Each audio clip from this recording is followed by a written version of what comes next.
The Empath. Everyone shunned chose the Commando. Nobody wanted. The Hall of Inheritance shimmered with icy grandeur, its obsidian floors reflecting the pale glow of suspended lanterns.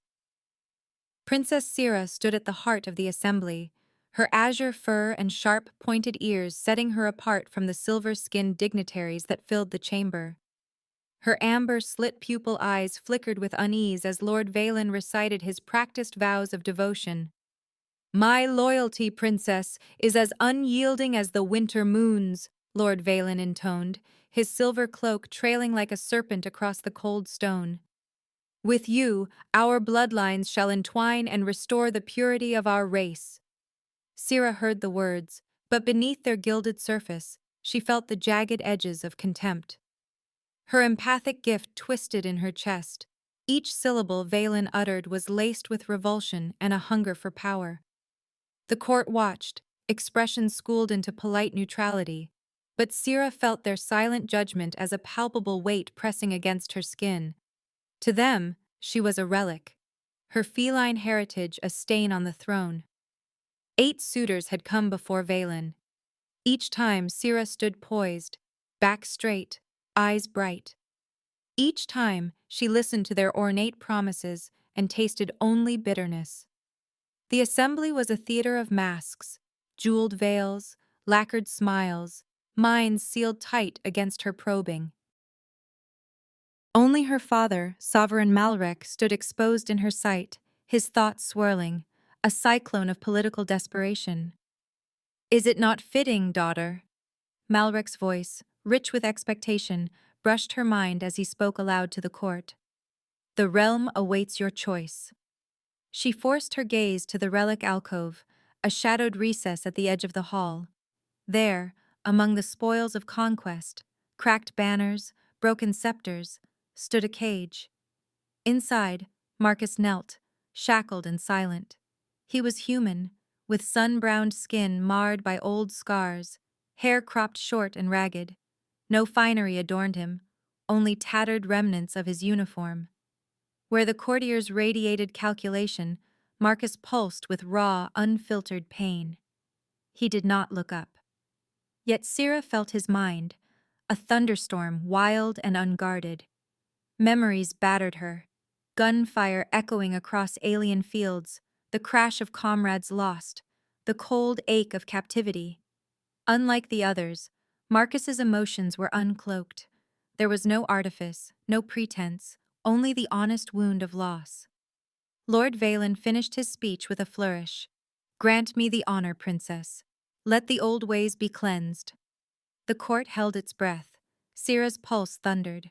She looked at her father, at Valen, at the expectant faces and the ancient hall, so heavy with tradition it seemed to smother the air itself. In a surge of rebellion, her voice cut through the hush. "I choose the human, the one you all have forgotten." Silence struck the chamber like a blade. Dignitaries gaped. A fan slipped from trembling fingers and clattered on the floor. Malrek's stately mask faltered, revealing a flicker of shock and fear.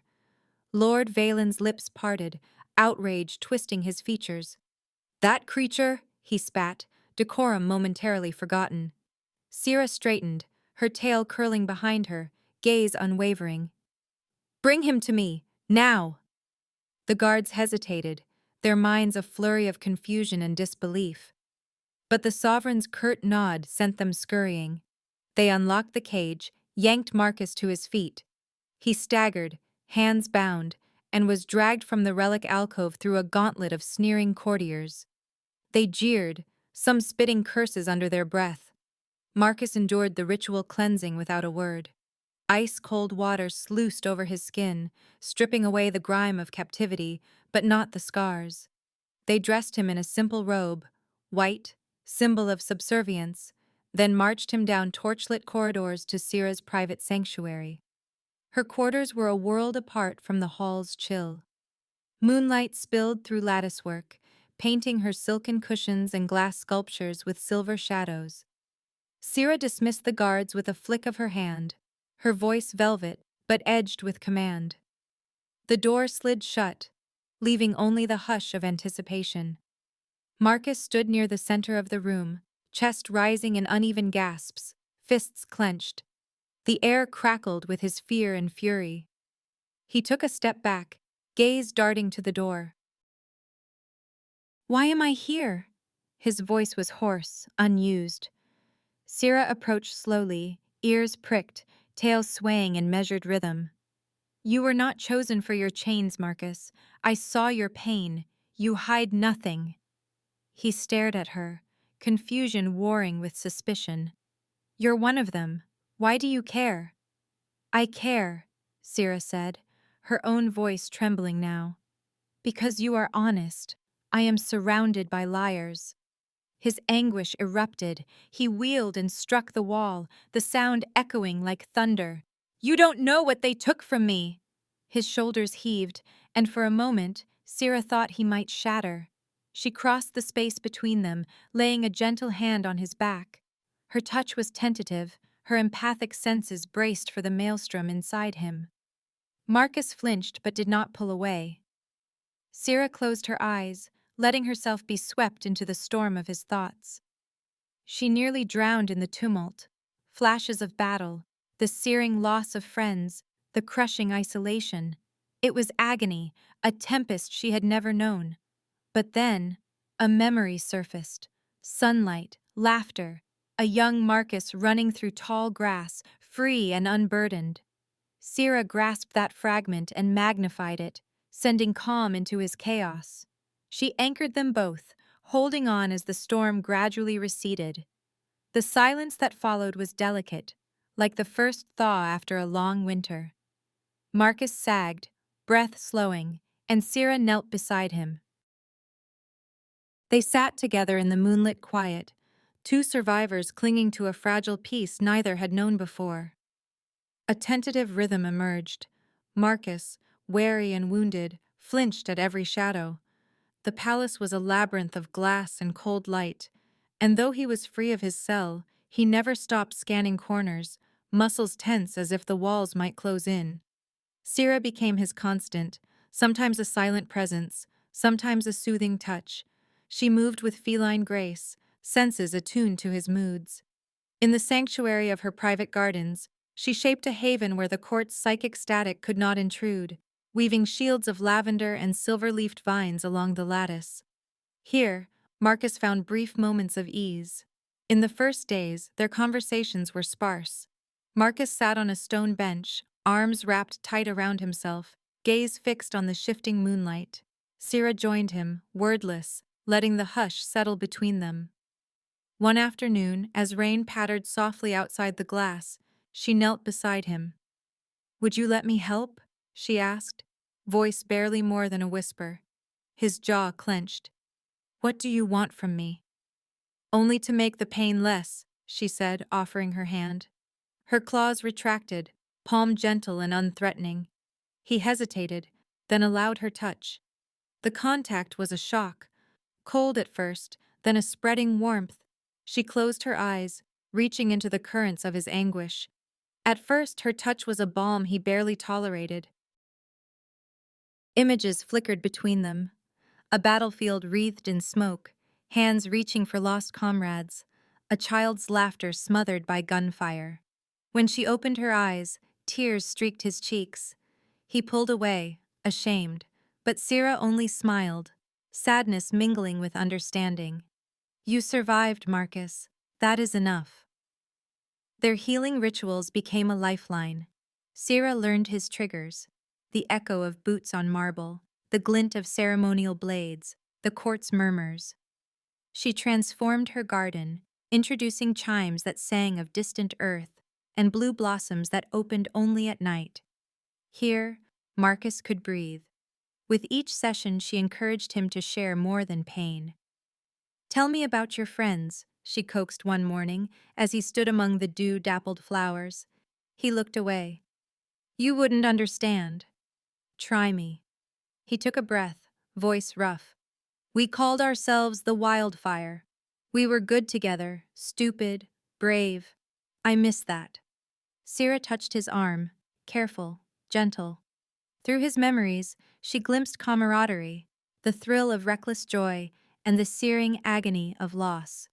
She drew his burdens into herself, bearing them until the raw wounds became faded scars, never gone, but no longer bleeding. Marcus, in turn, began to see Sira, not as a healer, but as a woman. He noticed the faint shadows under her eyes, the exhaustion that weighed down her elegant posture. She never spoke of her own struggles, but sometimes, after a difficult session, her hands trembled. One evening, as they sat beneath the flowering vines, sharing a quiet meal of honeyed fruit and spiced bread, Marcus hesitated, then reached for her hand. The contact was electric, no psychic storm, just warmth and the shock of mutual vulnerability. Sira's eyes widened. For a moment, neither moved. Then she squeezed his fingers, a faint smile curving her lips. "Thank you," she said softly. "For what?" "For seeing me," she replied, her tail flicking in a rare moment of uncertainty. "Not just the healer." Their roles blurred. Healer and patient became partners in vulnerability. Sira began to share more of herself, memories of her childhood, her loneliness among the silver-skinned elite, her longing for genuine connection.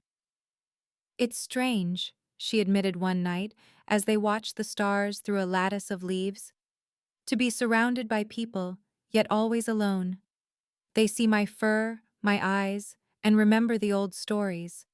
I'm a legend, or a warning, never a person." Marcus studied her, the lines of her face soft in the moonlight. "You're more real than anyone I've met here."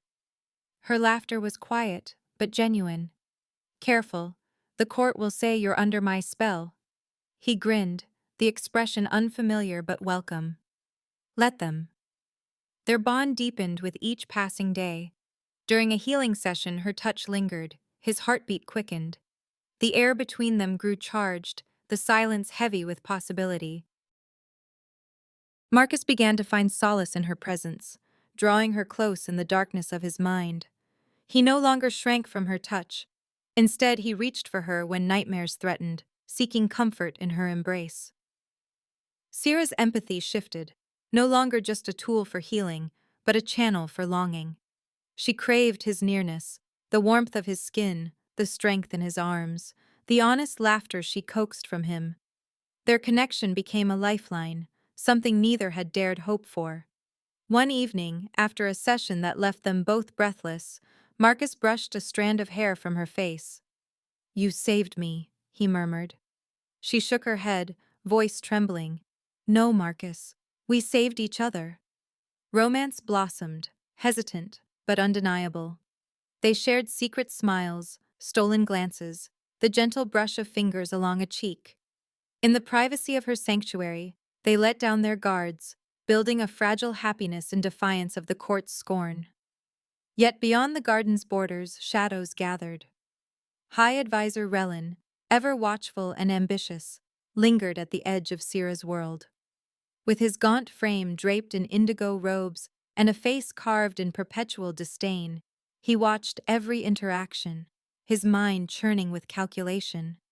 He had expected Sira's choice to end in disaster, anticipated the human's madness, her humiliation, a swift return to tradition. Instead, he found their stability unsettling. Relin prowled the palace corridors, gathering whispers. He noted the softening in Sira's eyes, the steadiness in Marcus's gait. It disturbed him. Sira's empathic power, if unchecked, could become a political threat, an unbreakable bond capable of swaying hearts and toppling alliances. He requested a private audience with Sira one morning, summoning her to the Hall of Tapestries. The air was thick with incense, the tapestries themselves depicting ancient battles and forgotten kings. Sira entered warily, every instinct alert. "Advisor," she greeted, voice cool. He gestured to a seat. "Princess, we must speak plainly." His tone was oily, insinuating. "There is concern among the council. Your attachment to the human is causing unrest." She folded her hands, tail lashing behind her. Marcus is under my protection. There is no threat. Relin leaned in, eyes glittering. But is he truly healed, or is he merely a vessel for your hunger? Syrah recoiled, bristling. What do you mean? The advisor's smile was thin and cruel. Empathy is a predator's instinct, princess.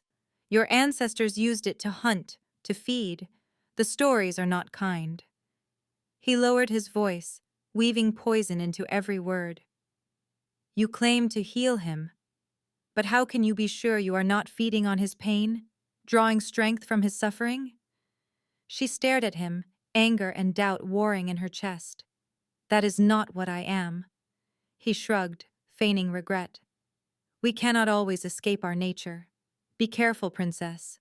The court watches. If you break him, they will not forgive you, nor will your father. Relin's words echoed long after he departed, leaving Syrah shaken. Alone in the tapestry chamber, she pressed her palms to her eyes, heart pounding. Doubt crept in, a shadow at the edge of her hard-won peace. Was her empathy a gift or a curse? Had she truly healed Marcus, or only fed the ancient hunger lurking in her blood? She would have to find the answer, before the court, or her own fears, tore them apart. Relin's insinuations took root in Syrah's heart. His poisonous words echoed in her mind, looping endlessly. Predator's instinct, hunger, feeding. She could not look at her own hands without wondering if they were meant for healing or harm. The next time Marcus reached for her, she hesitated. Where once her touch had been gentle, now it was careful, clinical, her palm resting lightly on his shoulder, then retreating as if burned. Marcus felt the loss instantly. The warmth that had once hovered at the edge of his thoughts, the gentle current of reassurance, faded to a distant chill. When Syrah sat beside him on the stone bench in the garden, her body remained still, her tail curled tightly around her knees, her eyes fixed on the horizon instead of on him. "Syrah?" he whispered one dusk, the sky a bruised violet above them. "Did I do something wrong?" Her reply was soft, but distant. "No, Marcus, you did nothing." He searched her face for the truth, but she offered him only a polite, fragile smile. Each day she drifted further. Their rituals of comfort became brief, efficient sessions. Her presence was a shadow behind closed doors, her voice losing its warmth. Trust, so painstakingly built, began to unravel. He tried to reach her, desperate. "Talk to me, Syrah. Please, I can feel you pulling away." She stood, arms wrapped around herself. "Perhaps it is for the best." Her words dropped between them like stones. "Perhaps you are safer if I keep my distance." Marcus's jaw tightened. "Is that what you want? Or what someone else told you to want?" She flinched. "I'm not sure anymore." Desperate to prove she was a healer, not a monster, Syrah insisted they delve deeper into his trauma. She approached Marcus in the garden one gray morning, her features pale and drawn. "We need to go back," she said, "to the source." He eyed her warily, old pain flickering behind his eyes. "Why? We've been over this, Syrah. There's nothing left but blood and ash." "There's more," she insisted, voice brittle. "If I can heal it, heal you, maybe I can prove I'm not." She trailed off, unable to finish. He looked at her, saw the terror in her eyes, and relented. "All right, but we do it together." She nodded, kneeling before him and offering her hand. He took it, his grip trembling. Her mind slipped into his, the garden fading around them, replaced by the searing white heat of memory. They stood in the ruins of an alien city, walls burning, air split by the scream of a psychic weapon.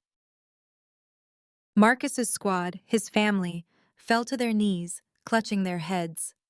The wave of terror was a living thing, turning friend against friend, love into madness. He tried to reach them, but their eyes were already lost. At the epicenter of the carnage, Syrah saw the device, sleek and obsidian, adorned with a familiar crest. Her breath caught. The insignia of her own house gleamed on its surface, an ivory serpent wound around a silver sun. The weapon that broke Marcus was born of her people, her own bloodline. The truth struck her like a blow. She recoiled, tearing free of the vision, gasping, "No, no, it can't be!" Marcus, caught in the raw edges of trauma, blinked at her. Confusion and old wounds warred in his gaze. "What did you see?" Syrah staggered back, horror twisting her features. "It was us. My house. My family did this to you." He stared at her, betrayal flaring in his eyes. "You knew?" "No," she choked out. "Not until now. I swear." He drew away, pain and rage flooding his face.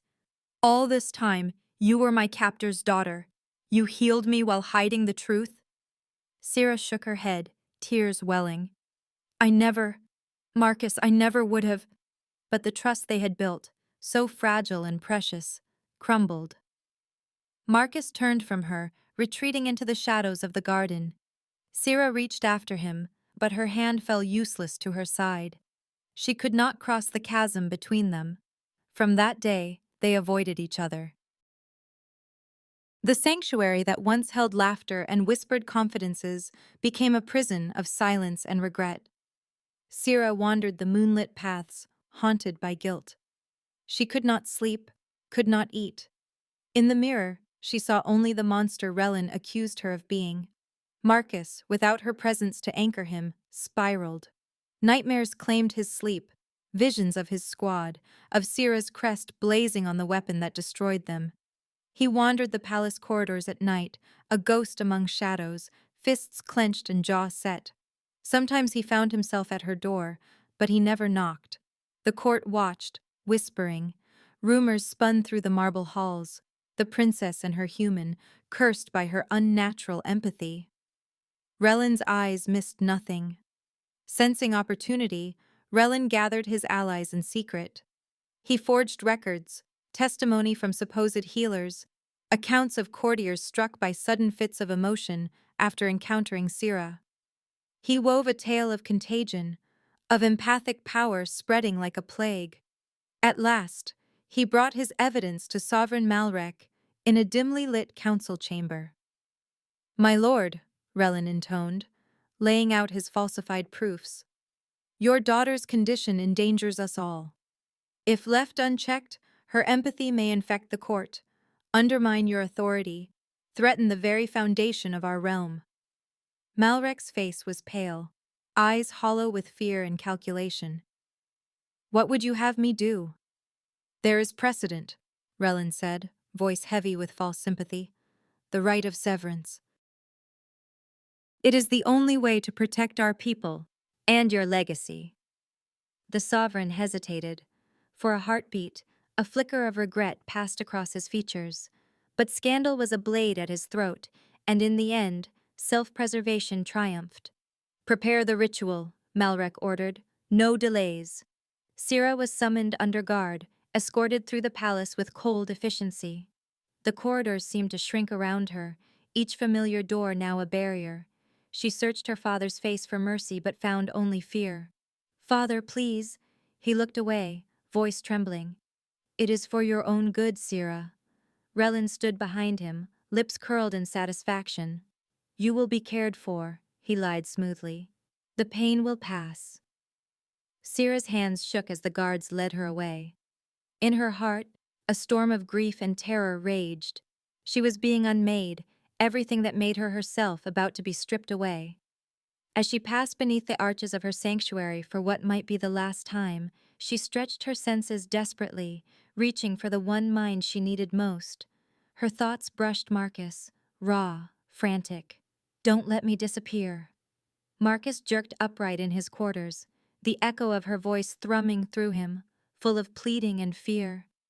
But he was paralyzed by his own pain, rage, betrayal, loss all clashing inside him, chaining him to his seat. He pressed his fist to his temples, willing himself to move, to answer. But the memory of her crest, the agony she had unwittingly revealed, held him fast. Sira was led away into the cold heart of the palace, her plea hanging in the silent corridors. Marcus, alone, did nothing. As Sira was taken to the sterile sanctum for the rite, the chill of polished stone underfoot and the hush of ancient chants pressed in around her. The priests waited, shrouded in white and gray, faces masked in ritual veils. Lanterns hung above, casting thin, sterile halos that turned the chamber into a place beyond hope. Sira's arms were bound loosely, more for ceremony than security. Her spirit was already shackled by dread. Beyond the sanctum's doors, Relin enacted his final move. Cloaked in shadows at the end of a deserted corridor, he nodded to a silent figure, a psychic operative, the last ace up his sleeve. The operative bowed his head and activated a device small enough to fit in his palm. Invisible waves rippled through the palace, a subtle frequency that mimicked the same psychic weapon that had shattered Marcus so long ago. Marcus, alone in his darkened quarters, jerked upright. A shrill, familiar terror pierced his skull, a soundless shriek that clawed through his thoughts. He staggered, knuckles whitening as he braced himself against a wall. Accusatory voices crashed through his mind, the cries of his fallen squad, Sira's face awash in horror, the insignia of her house gleaming in the smoke. The pain was so raw it blotted out the world, dragging him into the abyss of his past. He saw their eyes, his brothers in arms turning on him, lips curled in hate, hands reaching to tear him apart. The devastation rolled over him in waves, blurred memories, phantom pain, 1,000 wounds reopening at once. "You failed them," the voices spat. "You trusted the enemy. You let her in. You let her destroy you." Marcus crumpled to his knees, sweat beading along his brow. His pulse thundered in his ears, but in the deepest darkness, a spark flickered. Sira's teachings, her voice threading through the noise. Anchor yourself. Feel what's real. Find the present. He forced himself to focus. His palm pressed to the cold, unyielding stone. He inhaled, tasting the dry air of the palace. In his mind, he conjured Sira's laughter, warm, musical, a beacon through the storm. He clung to the memory of her eyes, to the certainty of her love, to the truth that had blossomed between them. The psychic assault began to unravel. The voices grew distant, losing shape, until the pain was nothing but background static. He rose, steadied by a new resolve. He was no longer a broken soldier, lost in old wounds. He was a man with purpose. Sira was in danger, and he would not lose her, not now, not ever. The palace had become a fortress, but Marcus moved through it like a shadow. Guards stationed at the sanctum's threshold never saw him coming. He pressed a hand to one's shoulder, spinning him into unconsciousness with a swift chokehold. Another swung a baton. Marcus ducked, swept his legs, and the guard dropped silently to the floor. The psychic frequency still lingered, but it no longer controlled him. He drew strength from Sira's faith in him, from the memory of her touch. He slipped past the outer ring of priests, each lost in a trance, their minds woven into a psychic web meant to contain Sira's empathy. But Marcus, moving with the silent precision of his old training, crossed the threshold into the sanctum. The doors parted before him, soundless as a dream. Sira knelt at the center of the circle, head bowed, the priests' voices rising and falling in a cold, relentless cadence. Relin and Malrek watched from a dais above. Relin's eyes alight with triumph, Malrek's shadowed by regret. Marcus ignored them all. He strode to Sira, unafraid. The psychic web shimmered in the air, a mesh of fear and control. But Marcus walked through it, unwavering. He knelt before her and took her hands in his, her eyes lifted, wide with disbelief. "Marcus?" He pressed her fingers to his heart, letting her feel the wild, steady beat. "I'm here. I'm not leaving you." A tremor passed through her. "They want to strip it away. My empathy. Everything that makes me, me." He squeezed her hands, opening his mind to her, not shielding his pain, his fear, or his love. You are not a curse. You are my strength. Let me be yours. A hush fell over the chamber. The priests faltered, their chanting stuttering as if a sudden wind had blown out their certainty. Relin leaned forward, lips parting in disbelief. Syrah drew a trembling breath, Marcus's trust flowing into her like sunlight. She reached inward, not to defend or attack, but to connect. Her empathy surged, not a weapon, but a bridge. She let her presence ripple outward, touching every mind in the sanctum, the priests, the nobles, even her father, who watched from the shadows. At first, resistance. Then the dam broke. Secrets rose from the crowd like mist. The priest who feared the loss of his son, the noblewoman who grieved a forbidden love, Malric's terror of disgrace, and the emptiness beneath his crown. Truth spilled into the open, raw, and inescapable. Relin staggered, clutching the edge of the dais as the tide of his own ambition and terror crashed over him. He saw himself, not as a savior, but as a child, desperate for power, hollowed by envy. "No," he gasped, voice cracking. "You will not undo me." But Syrah's empathy was no longer about feeding or hunger. It was illumination. She shone a light into every dark corner, amplifying the truth until no one could hide. The psychic storm raged for a heartbeat, then stilled. Relin collapsed to his knees, eyes blank with defeat. The priests fell silent, their web unraveling. Malrec's shoulders sagged, tears streaking his face. Whether from relief or shame, none could say. Syrah turned to Marcus, breathless. He helped her rise, steadying her when her legs threatened to give.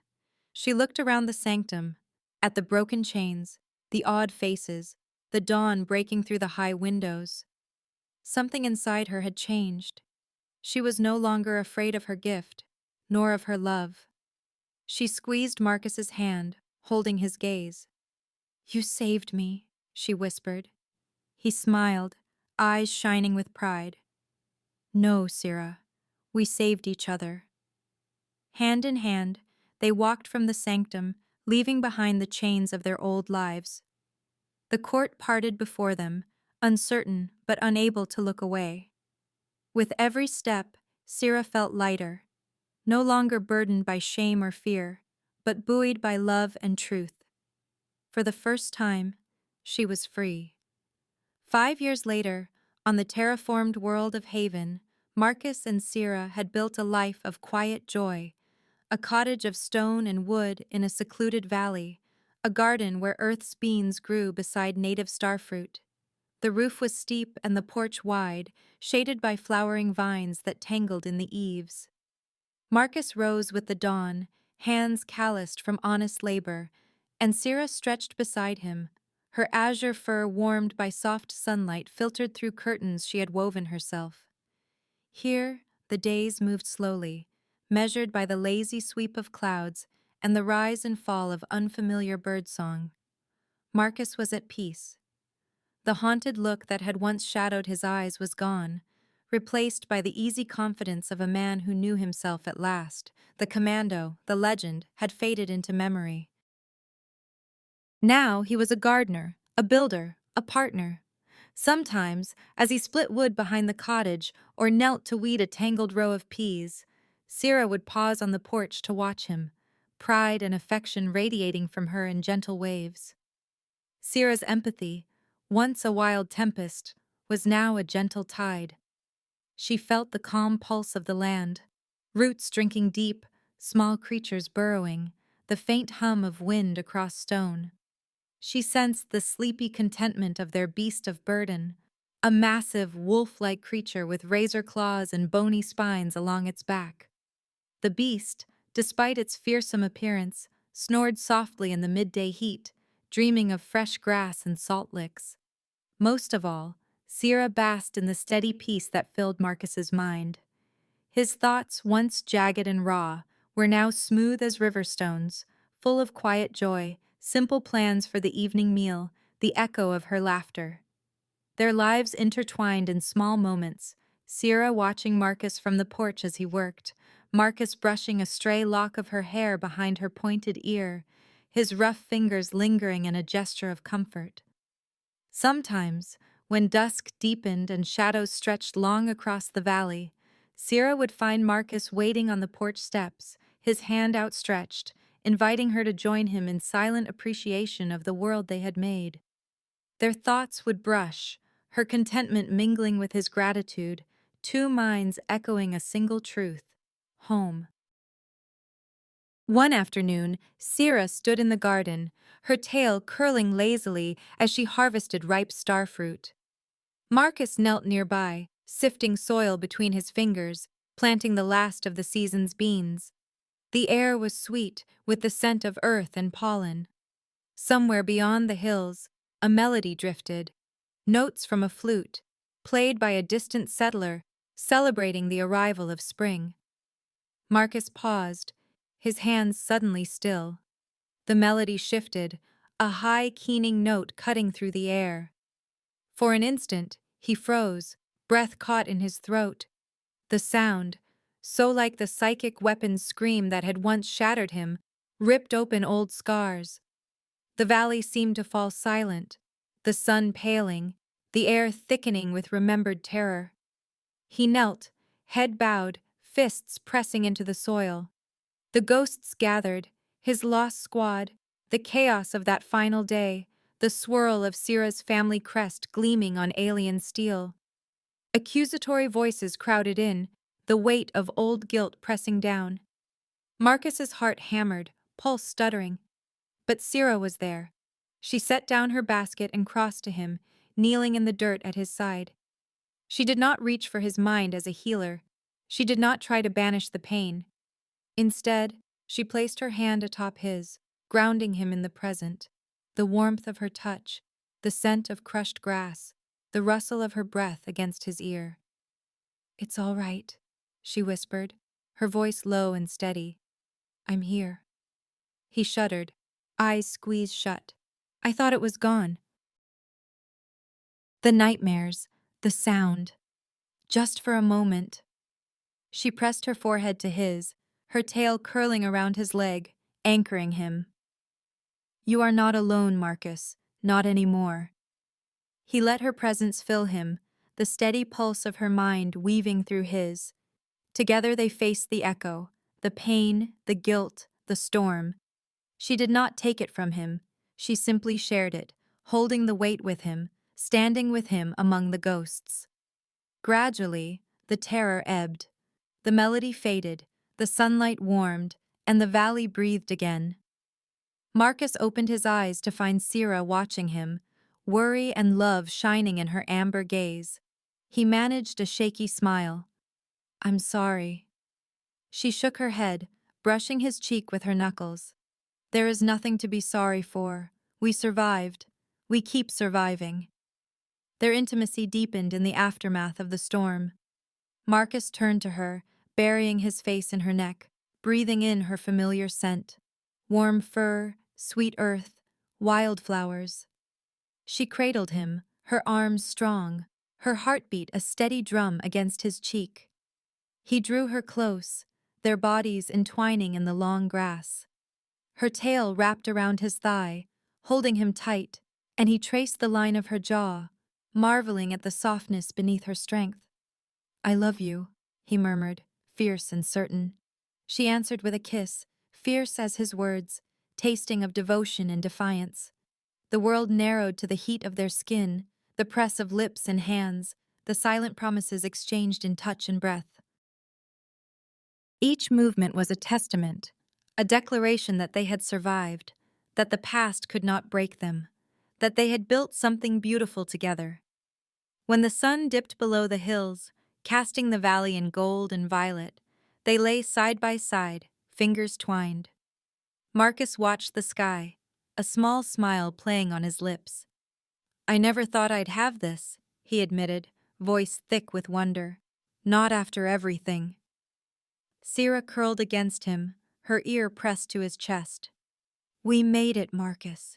We made our own future." He squeezed her hand, letting her feel the truth of it. "With you, I'm home." She purred, a soft rumble of contentment. Always. The storm had passed, leaving them stronger, their roots forever entwined. And as the stars pricked the indigo sky above Haven, Marcus and Syrah held each other close, certain at last that their love was stronger than any memory, any weapon, any ghost. A black Imperial drone pierced the sky, shattering their peace. Its shadow swept over the cottage and garden, scattering birds and sending their beast of burden loping into the tall grass, hackles raised. The drone circled once, a dark omen against the blue, then descended with a hum that vibrated through the stones of the porch. Syrah watched its descent with narrowed eyes, her tail flicking in agitation. Marcus set down his spade, wiping sweat from his brow, muscles tensed from old instinct. "Is it?" She nodded, already recognizing the sharp, stylized emblem etched into the drone's carapace. "Imperial. My father's crest." The drone landed softly at the edge of the garden, wings folding with mechanical grace. A lens dilated, scanning their faces. Then a panel slid open, and a beam of blue light projected a shimmering image. Sovereign Malric, older now, silver hair grown long and unbound, the lines in his face deepened by regret. Syrah braced herself, heart beating slow and heavy. Marcus moved to her side, his presence solid and steady. Malric's voice emerged, weary but sincere. "Syrah, my daughter, if you are seeing this, then I have found the courage I lacked so long ago. The old order has fallen. The doctrines of purity, of division, they have been dismantled. Your act of truth broke the Empire's fever. We owe you everything." He paused, eyes searching for hers across the impossible distance. "The Council has named you a hero. Your name is cleared. You are invited to return, not as a princess bound by ancient chains, but as a counselor, a visionary. We wish to build a new world, one where no soul is measured by the shape of their birth or the limits of their gift." His image flickered, voice softening. "Come home, Syrah, if you choose." The transmission faded, leaving only the gentle churr of the drone's cooling engines and the hush of wind in the grass. For a long moment, neither Marcus nor Syrah spoke. The invitation hung between them, weighty and electric, stirring memories Syrah thought she had left behind. Marcus broke the silence first, his voice low and careful. "It's what you always wanted, isn't it? A chance to change things, to be seen for who you are." She stared at the drone, lost in the past. Marble halls and cold judgment, nights spent awake in a palace where every word was a weapon. "It's more than I ever hoped for," she admitted. "But I don't know if I want it anymore." He knelt beside her, taking her hand in his. "You could make a difference. You already have. But—" He hesitated, searching her eyes. "I would follow you anywhere, Syrah. You know that. I'm afraid of what the Empire is, of what it did to us, to you." She squeezed his hand, feeling the strength in his fingers, the scars that told their story. "I am too," she whispered. "I'm afraid of losing this, losing us." They settled onto the porch steps as dusk gathered, the drone's lights dimming as it waited for an answer. The valley stretched before them, painted in the soft gold and indigo of evening, the only sound the distant calls of night creatures waking. Syrah leaned into Marcus, her shoulder pressed to his warmth a living shield against the chill that crept in with the dark. She traced the old scars on his arm, testaments to battles fought and survived, reminders of the world they had left behind. Marcus watched her, gentle affection in his eyes. "You don't have to go back. You don't owe them anything, not anymore." She rested her head on his shoulder, her ear brushing his cheek. "They called you nothing. To them, I was a flaw, something to hide, to fix, or to fear. They never understood what we found here, what we became." He tilted his head, brushing his lips against her hair. You're more than any title, Sira. You always were. I don't care if the whole galaxy comes begging. My home is with you. She smiled, her breath warm against his neck. And mine is with you. They fell silent, watching as the last light faded from the sky. The stars wheeled overhead, uncaring of empires, uncaring of old wounds. Sira listened to the beat of Marcus's heart, the steady rhythm that had carried them through exile, healing, and love. She knew then, with perfect clarity, that the Empire's acceptance, her old titles, even the chance to reshape a world, meant nothing compared to the life they had built. Her place was not in marble halls or on gilded thrones, but here, beside the man who had seen her, loved her, and freed her. The drone pulsed once, awaiting a response. Sira rose, crossing the grass, and laid her hand on its carapace. "Thank you," she said softly. "But my answer is no. My world is here." With a soft whir, the drone acknowledged her command and lifted into the sky, vanishing into the starlit night. She returned to Marcus, curling beside him on the porch. They watched the stars in silence, love and contentment radiating between them as the universe spun on, indifferent to titles, blind to bloodlines. The Empire's summons would go unanswered. The princess the world rejected and the human the world forgot had found their home in each other. This brings our story to a close. Don't forget to hit subscribe, give the video a like, and share in the comments which part you enjoyed the most. Our team will truly appreciate your support. There are plenty more exciting stories waiting for you on our channel. See you in the next video.